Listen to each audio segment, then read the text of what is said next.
Okay? Mabuhay ang mga kabataan! Ang tunay na pagkakaisa ng bawat Pilipino.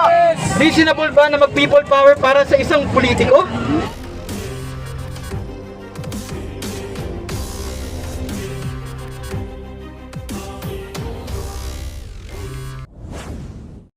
Taon na ang loyalista ang manguna na tayo po ay magkaisa para sa ating bansa na kailangan ngayon po tuparin natin talaga ang tunay na kaunlaran sa bawat Pilipino. Hindi na po ito yung pagkakataon na tayo po ay magkakaroon pa ng silipan. Kung hindi kailangan magkaisa ang lahat ng Pilipino para matulungan po ang ating administrasyon. Nakita niyo naman kung gaano po katapang ang ating mahal na Pangulong Bongbong Marcos. Hindi man siya magsalita pero sa gawa, ito po ay binaparamdam niya sa bawat Pilipino na siya po ay nandito para tayo po ay tulungan lahat. Kaya mabuhay ang ating mahal na Pangulong Bongbong Marcos! Lalo na po sa amin na taga Maynila, na kung saan dito po sumibol ang kaunlaran ng Pilipinas. At dito rin po dapat natin umpisahan ang tunay na pagkakaisa ng bawat Pilipino na dapat kailanman ay hindi po tayo maghihiwalay. Yes! Yes!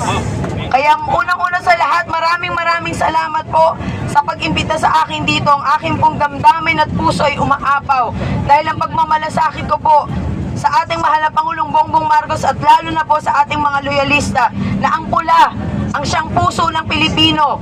Ang pula, ang sigasig po na ang puso natin ay malinis para sa lahat, lalo na po sa Pilipinas! Mabuhay! Maraming salamat po. O palagpagan po natin si Miss Mara Tumuntong ng Manila! Okay! Sige po, ngayon po ay tatawagin naman po natin ang representative. I will quote this statement from the President. It is okay to disagree, but don't let your hate overcome your humanity. Yes! Yes! Reasonable ba na mag-people power para sa isang politiko? Sirain ang demokratikong institusyon at labagin ang batas. Reasonable ba na mapahamak ang ating bayan dahil lang sa makasariling interes para makabalik sila sa kapangyarihan? Kami mga kabataan ay nananawagan na magkaisa po tayong lahat. Tulungan natin ang gobyernong kumakayod ang ginagawa para ang lahat sa bayan. Our democracy under President Marcos is functioning very well. There is no need for extra constitutional change or another people power revolution. Matatag at efficient ang ating democracy. Ngayon po, walang suporta mula sa masa ang mga rally ng mga Duterte. Dahil ano nga ba ang pangkap dito? Dapat may prinsipyo tayong lahat. Kaya paalala lang sa ating mga kababayan na nagrarally para pabagsakin ang gobyerno. Freedom is not absolute. Hindi ito only. Ngayon, ang mga rally na may ibang agenda naglalayong sirain at hatiin ang ating bayan ay hindi na saklaw ng ating demokrasya. Para sa mga destabilizer o nanggugulo, huwag kayong maging panatiko, huwag magpagamit at huwag sirain ang demokrasya. Ang teknik ng kabataan, una, dapat matuto si Vice President Sara Duterte na tanggapin ang accountability. Dapat niyang respetuhin ang mekanismo ng ating demokrasya at galangin ang Legislative Department o Kongreso na ginagawa naman ang mandato nito mula sa 1987 Constitution. Pangalawa, dapat siyang mag-sorry sa ating mga Pilipino dahil ang kanyang mga supporters ang sumisira sa kinabukasan ng ating mga kabataan at mamamayan sa pamamagitan ng walang prinsipyong rally ng kanyang mga taga-suporta. Ngayon, tuloy pa rin ang walang kwenta, simbalpak at walang prinsipyong rally ng mga Duterte supporters na maaaring makaapekto sa ating ekonomiya at pagdaksya ng investor sa ating bayan. Ngayon po, ito po ang ating panawagan sa ating mahal na Pangulo. Ngayon po, si President Marcos, salamat Mr. President sa pagtutok sa welfare ng mga kabataan, sa mga bagong batas and policies na inyong pinirmahan as President sa pagtutulungan ng Executive at Legislative Department. Katulad ng No Permit, No Exam Prohibition Act, Student Loan Payment Moratorium Act, Aral Law at iba pa. Salamat sa pagban ng pogo at pagtindig ng gobyerno laban sa agresyon ng China sa West Philippine Sea. Atin ang West Philippine Sea!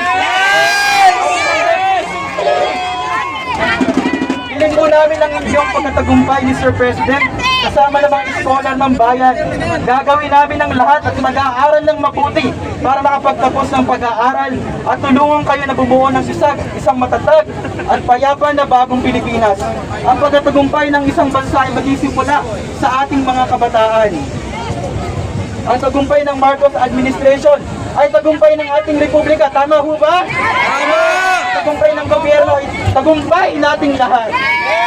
At higit sa lahat ay paglingkuran natin ang sambayanan at gawin ang ating mga bahagi upang makamit natin ang hustisyang panlipunan.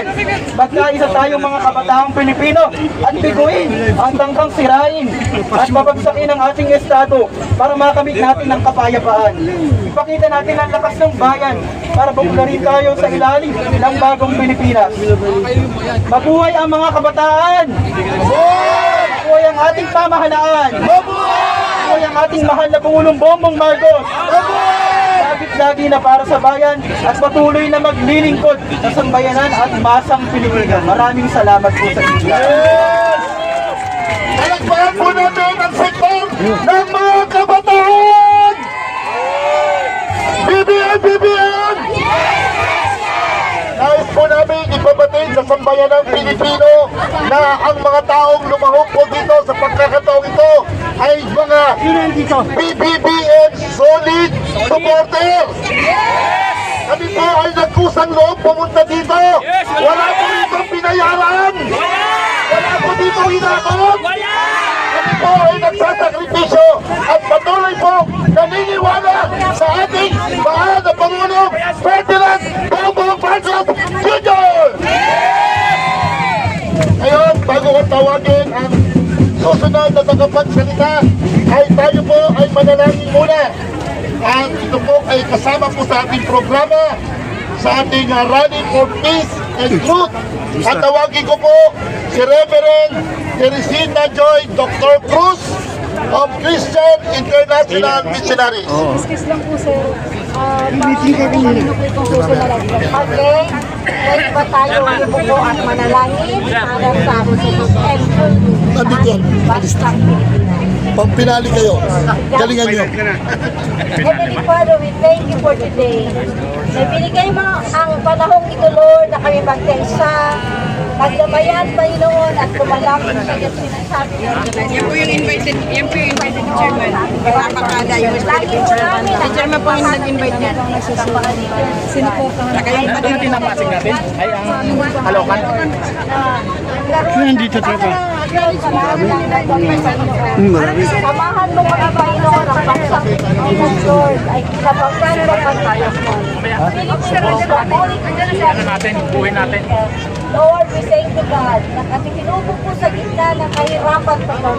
Pero andito pa rin kami, Panginoon. Ang dalangin namin, Lord, sa araw na ito, ay samahan mo kami, Panginoon, at mahagat ka, Lord, at nakita mo ang pangailangan na magkaroon, Panginoon, ng unity, Lord, pag-ibig, Panginoon, na gagaling sa'yo, integrity, Panginoon, at uniqueness, Panginoon. Togetherness, we can sing, we can pray, we can unite, O Lord, for a better Philippines, God. That we will arise Philippines for the best, O God. Papakilala mo ang bansang Pilipinas, O Lord. Gamitin mo ang aming mga mahal na presidente, Panginoon, ang kanyang pamilya, Panginoon, at ang lahat ng leaders of the land. That you will rise up, O Lord, a righteous leader, O God. That show forth your glory